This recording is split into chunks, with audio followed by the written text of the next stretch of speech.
안녕하세요. 식탁 라디오입니다. 오늘은 식탁 위에서 가장 달콤하면서도 영양이 알찬 단호박에 대한 이야기를 나눠보겠습니다. 단호박을 건강에 좋다고 해서 물에 찌기만 한 뒤 매일 드시고 계신가요? 그렇다면 오늘 이야기를 한번 들어보셔야 합니다. 단호박 자체가 나쁜 것은 아닙니다. 그냥 쪄서 먹어도 충분히 좋은 식품입니다. 하지만 단호박에 들어있는 영양소의 특징을 이해하면 조금 더 균형 있게, 그리고 일부 영양소는 더 효율적으로 섭취할 수 있습니다. 특히 단호박의 주황색을 만드는 베타카로틴은 지방과 함께 섭취했을 때 체내 이용에 유리합니다. 실제 사람을 대상으로 한 연구에서도 채소의 지방을 함께 섭취했을 때 베타카로틴을 비롯한 카로티노이드의 흡수가 증가하는 결과가 확인됐습니다. 그렇다고 단호박에 기름을 많이 부어 먹으라는 이야기는 아닙니다. 오늘 중요한 것은 단호박을 많이 먹는 방법이 아니라 단호박의 장점을 살리면서 식사를 더 균형 있게 만드는 방법입니다. 그리고 오늘은 단호박과 함께 먹기 좋은 음식 3가지를 차례대로 살펴보겠습니다. 계피, 달걀, 그리고 마지막으로 우리가 부엌에서 아주 흔하게 사용하는 기름입니다. 이 가운데 어떤 음식이 단호박의 부족한 영양을 보완하고 어떤 음식은 단호박의 카로티노이드 흡수에 직접적인 도움을 줄 수 있는지 하나씩 살펴보겠습니다. 또 한 가지, 단호박은 달고 부드럽기 때문에 혈당이 걱정되는 분들도 마음 놓고 많이 먹어도 된다고 생각하기 쉽습니다. 하지만 이것도 정확한 이야기는 아닙니다. 건강한 음식이라고 해서 양을 무시할 수는 없습니다. 특히 당뇨병이나 만성 콩팥병이 있는 분이라면 오늘 뒤에서 말씀드릴 주의사항까지 꼭 들어보시기 바랍니다. 먼저 단호박 자체가 어떤 음식인지부터 살펴보겠습니다. 단호박을 잘라보면 가장 먼저 눈에 들어오는 것이 선명한 노란빛과 주황빛입니다. 이 색을 만드는 대표적인 성분 가운데 하나가 바로 베타카로틴입니다. 베타카로틴은 우리 몸에서 필요에 따라 비타민 A로 전환될 수 있는 카로티노이드입니다. 비타민 A는 정상적인 시각 기능과 면역 기능을 유지하는 데 필요한 영양소입니다. 그래서 단호박처럼 주황색을 띠는 채소를 적절히 섭취하는 것은 균형 잡힌 식생활에 도움이 됩니다. 여기서 한 가지는 분명하게 짚어야 합니다. 단호박을 먹는다고 눈이 나빠지는 것을 막아준다거나 감기를 예방한다거나 특정 질병을 치료한다고 말할 수는 없습니다. 음식은 약이 아닙니다. 하지만 우리 몸이 정상적으로 기능하는 데 필요한 영양소를 꾸준히 공급한다는 점에서 의미가 있는 것이지요. 단호박의 또 다른 장점은 식이섬유를 함께 섭취할 수 있다는 점입니다. 식이섬유는 소화 과정에 영향을 주고 포만감을 유지하는 데 도움을 줄 수 있습니다. 그래서 단호박을 간식으로 활용할 때는 설탕이나 시럽을 많이 넣은 단호박 디저트보다 찌거나 구운 단호박처럼 비교적 단순한 형태로 먹는 것이 좋습니다. 그런데 단호박을 먹을 때 많은 분들이 고민하는 부분이 있습니다. 껍질입니다. 껍질까지 먹어야 할까요? 단호박 껍질은 먹을 수 있습니다. 깨끗하게 세척하고 충분히 익혀 부드럽게 만들었다면 굳이 모두 제거할 필요는 없습니다. 식물의 껍질과 외피에는 식이섬유와 여러 식물성 성분이 존재하기 때문에 먹을 수 있는 상태라면 과육과 함께 섭취하는 방법도 좋습니다. 다만 여기에서도 과장은 피해야 합니다. 껍질을 먹지 않는다고 단호박의 영양을 거의 얻지 못하는 것은 아닙니다.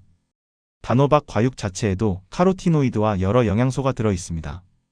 껍질이 너무 질겨서 먹기 어렵거나 소화가 불편하다면 억지로 드실 필요도 없습니다.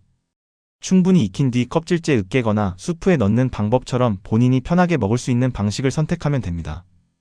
결국 중요한 것은 건강식품 하나를 완벽하게 먹는 것이 아니라 오랫동안 지속할 수 있는 식습관을 만드는 것입니다. 이제 본격적으로 단호박과 함께 먹기 좋은 3가지 음식을 살펴보겠습니다. 먼저 3번째 음식은 계피입니다. 단호박을 쪄서 드실 때 계피를 아주 조금 뿌려보신 적 있으신가요? 단호박의 단맛과 계피 특유의 향이 잘 어울리기 때문에 설탕이나 꿀을 추가하지 않아도 풍미가 살아납니다. 그런데 계피가 주목받는 이유는 맛 때문만은 아닙니다. 계피와 혈당에 관한 연구가 상당히 많이 이루어졌기 때문입니다. 특히 제2형 당뇨병 환자를 대상으로 한 여러 임상시험을 종합한 연구에서는 계피 섭취가 공복혈당과 일부 혈당 관련 지표를 개선할 가능성이 보고됐습니다. 하지만 여기에서 아주 중요한 점이 있습니다. 연구마다 사용한 계피의 종류와 섭취량, 섭취 기간이 다르고 결과에도 차이가 있습니다. 따라서 계피를 조금 먹으면 식후 혈당이 일정한 비율로 떨어진다고 단정할 수는 없습니다. 더구나 계피는 당뇨병 치료제를 대신할 수 없습니다. 혈당약을 복용하는 분이 계피를 먹기 시작했다고 해서 약을 줄이거나 끊는 것은 절대로 음식 정보만으로 결정해서는 안 됩니다. 그렇다면 단호박과 계피를 함께 먹는 진짜 장점은 무엇일까요? 가장 현실적인 장점 가운데 하나는 단맛을 더 강하게 느낄 수 있다는 것입니다. 단호박 자체에도 단맛이 있기 때문에 여기에 계피 향을 더하면 설탕이나 꿀을 많이 넣지 않고도 만족스러운 맛을 만들 수 있습니다. 예를 들어 찐 단호박에 설탕을 뿌리는 대신 계피가루를 소량 뿌려보는 겁니다. 또 우유나 무가당 두유와 함께 단호박을 갈아 수프처럼 만들고 마지막에 계피를 아주 조금 넣을 수도 있습니다. 하지만 계피 역시 많이 먹는다고 좋은 것은 아닙니다. 특히 일반적으로 많이 유통되는 카시아 계피에는 쿠마린이라는 성분이 들어 있습니다. 쿠마린을 장기간 과도하게 섭취하면 간에 부담을 줄 가능성이 있기 때문에 계피를 건강기능식품처럼 많은 양으로 매일 먹는 것은 피하는 편이 좋습니다. 간 질환이 있거나 여러 약을 복용하고 있는 분이라면 계피 보충제를 임의로 복용하기보다 의료진과 상의하는 것이 안전합니다. 그러니 계피는 치료제가 아니라 음식의 향과 맛을 더해주는 향신료로 생각하시면 좋겠습니다. 단호박에 살짝 뿌려 맛있게 먹는 정도면 충분합니다. 이제 두 번째 음식으로 넘어가겠습니다. 두 번째는 달걀입니다. 단호박과 달걀이 무슨 관계가 있을까 생각하실 수도 있습니다. 그런데 두 식품을 영양 구성으로 바라보면 상당히 괜찮은 조합입니다. 단호박은 탄수화물과 식이섬유, 카로티노이드 등을 제공하지만 단백질 식품이라고 보기는 어렵습니다. 반대로 달걀은 질 좋은 단백질을 제공하는 대표적인 식품입니다. 특히 나이가 들수록 단백질 섭취와 근력 운동은 중요해집니다. 나이가 들면서 근육량과 근력이 감소하는 현상이 나타날 수 있고 심해지면 걷기나 계단 오르기 같은 일상생활에도 영향을 줄 수 있습니다. 그래서 시니어 식사에서는 단순히 배를 채우는 것보다 매 끼니의 단백질 공급원을 적절하게 포함시키는 것이 중요합니다. 단호박만 한 접시 먹는 것과 단호박에 달걀을 함께 먹는 것은 이런 점에서 차이가 있습니다. 단호박이 제공하지 못하는 충분한 단백질을 달걀이 보완해 줄 수 있기 때문입니다. 달걀 한 개에는 대략 6g 안팎의 단백질이 들어 있습니다. 따라서 아침에 단호박만 몇 조각 먹고 식사를 끝내는 것보다 달걀이나 두부, 생선, 무가당 유제품처럼 단백질을 공급하는 식품을 함께 구성하는 편이 한 끼 식사로서는 균형이 좋습니다. 달걀에는 콜린이라는 영양소도 들어 있습니다. 콜린은 세포막을 구성하는 데 관여하고 신경 전달 물질인 아세틸콜린을 만드는 데 필요한 영양소입니다. 여기에서 또 하나의 오해를 조심해야 합니다. 콜린을 먹는다고 기억력이 바로 좋아진다거나 치매를 예방한다고 말할 수는 없습니다. 달걀 하나가 뇌 질환을 예방하는 치료제가 되는 것은 아닙니다. 다만 콜린은 우리 몸에 필요한 필수 영양소이고 달걀은 그 공급원 가운데 하나라는 의미로 이해하는 것이 정확합니다. 달걀 노른자에는 루테인과 제아잔틴이라는 카로티노이드도 들어 있습니다. 이 성분들은 눈의 황반에도 존재하는 색소 성분으로 잘 알려져 있습니다. 그래서 녹색 잎채소나 달걀 등 다양한 식품을 통해 이런 영양소를 섭취하는 것은 전체적인 눈 건강을 위한 균형 잡힌 식사의 한 부분이 될 수 있습니다. 하지만 단호박과 달걀을 같이 먹는다고 황반 변성을 예방한다거나 시력이 좋아진다고 단정해서는 안 됩니다. 눈 건강에는 나이, 흡연, 유전적 요인, 혈압과 혈당을 비롯해 여러 요소가 영향을 줍니다. 정기적인 안과 검진을 음식으로 대신할 수도 없습니다. 그렇다면 단호박과 달걀은 어떻게 먹으면 좋을까요? 가장 쉬운 방법은 단호박 달걀찜입니다. 단호박을 부드럽게 익혀 으깬 뒤 달걀물과 섞어 찌거나 단호박을 작은 조각으로 잘라 달걀찜에 넣으면 됩니다. 여기에 너무 많은 소금이나 설탕을 넣지 않아도 단호박 자체의 단맛 때문에 맛있게 먹을 수 있습니다. 아침 식사를 단호박으로 간단하게 해결하고 싶다면 찐 단호박과 삶은 달걀을 같이 먹는 것도 좋습니다. 복잡한 건강식이 아닙니다. 탄수화물과 식이섬유가 있는 식품에 단백질 식품 하나를 더하는 것입니다. 이렇게 생각하면 다른 식사에도 그대로 응용할 수 있습니다. 그런데 달걀 이야기가 나오면 꼭 따라오는 질문이 있습니다. 노른자를 먹으면 콜레스테롤이 올라가지 않을까요? 과거에는 음식에 들어있는 콜레스테롤을 지금보다 훨씬 엄격하게 제한하는 경우가 많았습니다. 현재는 한 가지 음식만 떼어놓고 보기보다 전체 식사 패턴을 함께 살펴보는 것이 중요하다고 봅니다. 건강한 사람이라면 달걀을 균형 잡힌 식단의 일부로 포함할 수 있습니다. 다만 혈중 콜레스테롤이 높거나 이상지질혈증, 당뇨병, 심혈관 질환 등이 있다면 개인의 상태와 전체 식사를 함께 고려해야 합니다. 특히 달걀을 먹느냐 마느냐만큼 중요한 것이 달걀과 무엇을 함께 먹느냐입니다. 달걀과 채소를 함께 먹는 것과 달걀의 가공육과 버터, 정제, 탄수화물을 많이 곁들이는 것은 전체 식사의 구성이 전혀 다릅니다. 건강은 한 가지 음식이 아니라 식탁 전체에서 결정된다는 것을 기억하시면 좋겠습니다. 이제 첫 번째 음식을 말씀드리기 전에 꼭 알아야 할 주의사항이 있습니다. 단호박은 건강한 식품이니까 혈당이 높은 사람도 원하는 만큼 먹어도 괜찮을까요? 그렇지는 않습니다. 단호박에도 탄수화물이 들어 있습니다. 따라서 혈당을 관리해야 하는 분에게는 섭취량과 함께 한 끼 식사에서 다른 탄수화물을 얼마나 먹는지도 중요합니다. 예를 들어 밥을 평소와 똑같이 먹은 뒤 후식으로 단호박을 많이 추가한다면 전체 탄수화물 섭취량은 그만큼 늘어날 수 있습니다. 반대로 단호박을 먹는 양에 맞춰 다른 탄수화물 식품의 양을 조절한다면 이야기가 달라집니다. 그래서 당뇨병이 있다고 해서 모든 사람이 단호박을 하루에 정확히 몇 그램 이하로 먹어야 한다고 하나의 숫자로 정하는 것은 적절하지 않습니다. 복용 중인 약, 혈당 상태, 한 끼 식사의 구성과 개인의 필요 열량이 모두 다르기 때문입니다. 당뇨병이 있는 분이라면 단호박을 무제한으로 먹기보다는 자신의 식사 계획에 맞춰 탄수화물 식품의 한 종류로 계산하는 것이 좋습니다. 특히 단호박죽을 먹을 때는 조금 더 신경을 쓰셔야 합니다. 죽으로 만들면 씹는 과정이 줄어들고 한 번에 많은 양을 먹기 쉬우며 조리법에 따라 찹쌀이나 설탕이 추가되기도 합니다. 단호박 자체만 보고 건강식이라고 생각했다가 실제로는 탄수화물을 상당히 많이 먹게 될 수 있습니다. 시판 단호박죽이라면 원재료와 영양 성분표를 확인해보는 습관도 도움이 됩니다. 콩팥 기능이 좋지 않은 분도 주의가 필요합니다. 콩팥 기능이 저하된 모든 사람이 무조건 칼륨을 제한해야 하는 것은 아닙니다. 하지만 만성 콩팥병이 있거나 혈중 칼륨 수치가 높아 칼륨 제한을 지시받은 사람에게는 음식에 들어있는 칼륨의 양이 중요할 수 있습니다. 따라서 콩팥병이 있는 분이 인터넷에서 어떤 음식이 좋다는 이야기를 듣고 특정 채소나 과일을 갑자기 많이 먹는 것은 피하는 것이 좋습니다. 현재 자신의 칼륨 수치와 콩팥 기능에 맞춰 담당 의료진이나 임상 영양사와 상의하는 것이 가장 정확합니다. 자, 이제 오늘의 첫 번째 음식을 말씀드리겠습니다. 단호박과 함께 먹기 좋은 첫 번째 음식은 소량의 들기름이나 참기름 같은 지방식품입니다. 이유는 단호박의 색깔에 숨어 있습니다. 앞서 말씀드린 베타카로틴은 카로티노이드의 한 종류입니다. 그리고 카로티노이드는 지방과 함께 섭취했을 때 흡수에 유리합니다. 사람을 대상으로 채소와 지방을 함께 섭취하게 한 연구에서도 지방을 거의 넣지 않은 경우보다 지방을 함께 섭취했을 때 베타카로틴을 비롯한 여러 카로티노이드의 체내 흡수가 증가했습니다.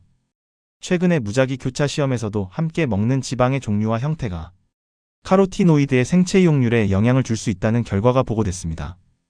그러니 단호박을 먹을 때 지방을 완전히 피해야 할 이유는 없습니다. 여기서 아주 중요한 부분이 있습니다. 기름 없이 단호박을 먹으면 베타카로틴이 전혀 흡수되지 않는다는 뜻은 아닙니다. 그리고 단호박에 반드시 많은 양의 기름을 넣어야 한다는 뜻도 아닙니다. 단지 적절한 지방이 포함된 식사와 함께 먹는 것이 카로티노이드의 흡수에 유리하다는 의미입니다. 이 차이를 꼭 기억하셔야 합니다. 건강 정보를 보다 보면 이런 이야기가 자주 과장됩니다. 어떤 영양소가 지방과 함께 흡수가 잘 된다는 연구가 나오면 어느 순간부터 기름 없이 먹으면 아무 소용이 없다는 이야기로 바뀝니다. 하지만 과학은 그렇게 단순하지 않습니다. 실제 흡수율은 음식의 조리 상태와 함께 먹은 음식, 지방의 양과 종류, 개인의 소화 상태 등의 영향을 받을 수 있습니다. 따라서 우리가 실생활에서 기억할 것은 아주 간단합니다. 단호박을 지방이 전혀 없는 상태로만 먹을 필요는 없다는 것입니다. 한 끼 식사에 적절한 지방이 포함되어 있다면 그것으로도 충분히 의미가 있습니다. 예를 들어 찐 단호박에 참기름이나 들기름을 소량 곁들일 수 있습니다. 달걀과 함께 먹는다면 달걀 노른자에도 지방이 있기 때문에 반드시 별도의 기름을 추가해야 하는 것은 아닙니다. 견과류와 함께 먹는 방법도 있습니다. 이렇게 생각하면 굳이 단호박 위에 기름을 듬뿍 붓지 않아도 됩니다. 들기름에는 알파리놀렌산이라는 식물성 오메가3 지방산이 들어 있습니다. 참기름에는 불포화 지방산과 함께 세사민을 비롯한 리그난 계열 성분이 들어 있습니다. 하지만 들기름이나 참기름도 결국 지방이기 때문에 많은 양을 사용하면 열량 섭취가 증가합니다. 몸에 좋은 기름이라는 말이 많이 먹어도 되는 기름이라는 뜻은 아닙니다. 단호박에 풍미를 더하는 정도로 적당량 활용하시면 됩니다. 그리고 들기름과 참기름을 무조건 가열하면 안 된다는 이야기도 조금 구분해서 들으실 필요가 있습니다. 기름은 종류에 따라 지방산 구성과 산화 안정성이 다르며 높은 온도에서 오랫동안 가열하는 조리보다는 음식의 특성에 맞게 사용하는 것이 좋습니다. 특히 향을 살리고 싶다면 완성된 음식에 소량 곁들이는 방법이 간단합니다. 예를 들어 단호박을 찐 뒤 참기름을 살짝 곁들여 반찬으로 먹을 수 있습니다.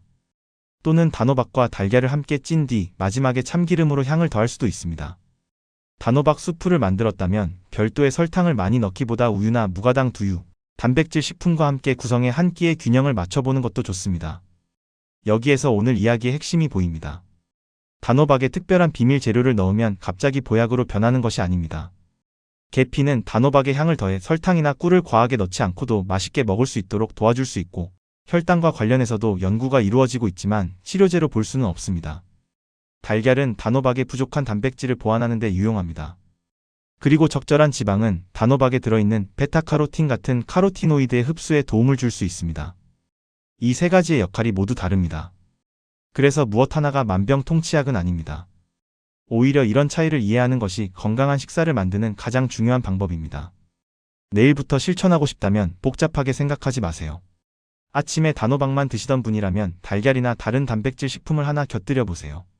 단호박을 먹을 때 지방을 무조건 피하고 있었다면 평소 식사에 들어가는 적당량의 건강한 지방까지 억지로 제거할 필요는 없습니다.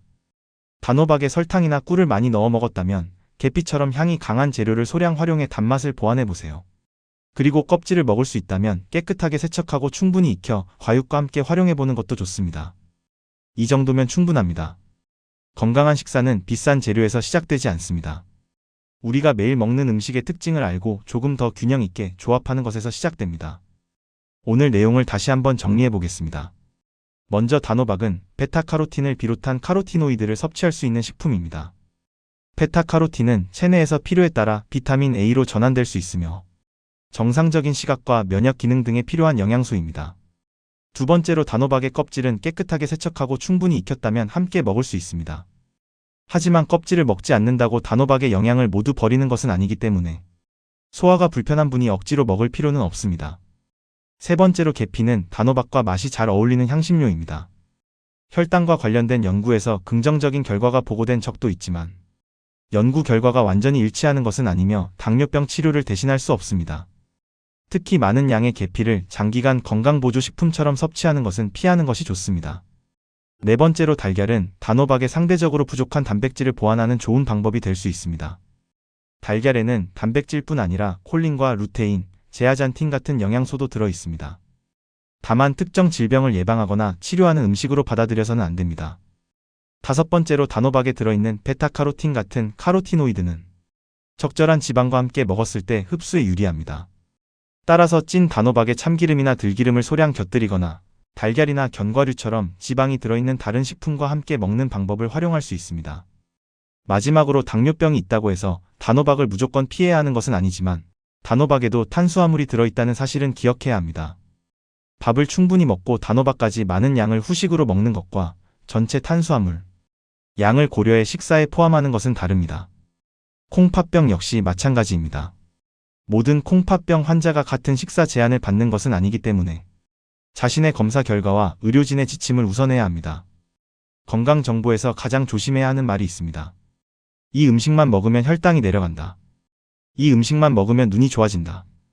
이 음식만 먹으면 치매를 막는다. 이런 단순한 공식은 실제 우리 몸에 그대로 적용되지 않습니다. 우리가 먹는 음식은 서로 영향을 주고 같은 음식도 사람의 건강 상태와 섭취량에 따라 의미가 달라집니다. 그러니 단호박도 보약처럼 생각할 필요가 없습니다. 그냥 좋은 식재료 가운데 하나라고 생각하시면 됩니다. 단호박을 먹고 싶다면 맛있게 드세요. 가능하다면 단백질 식품을 함께 먹고 적절한 지방을 포함시키고 필요 이상으로 설탕을 추가하지 않는 것. 혈당을 관리하고 있다면 전체 탄수화물 양을 생각하는 것. 콩팥 기능 때문에 칼륨을 제한하고 있다면 의료진이 정해준 식사 기준을 따르는 것. 이런 작은 원칙들이 특정 음식 하나를 많이 먹는 것보다 훨씬 중요합니다. 내일 아침 단호박을 드신다면 한번 식탁을 살펴보세요. 단호박만 덩그러니 놓여 있다면 달걀 하나를 곁들일 수 있습니다. 조금 더 고소하게 먹고 싶다면 참기름이나 들기름을 소량 활용할 수도 있습니다.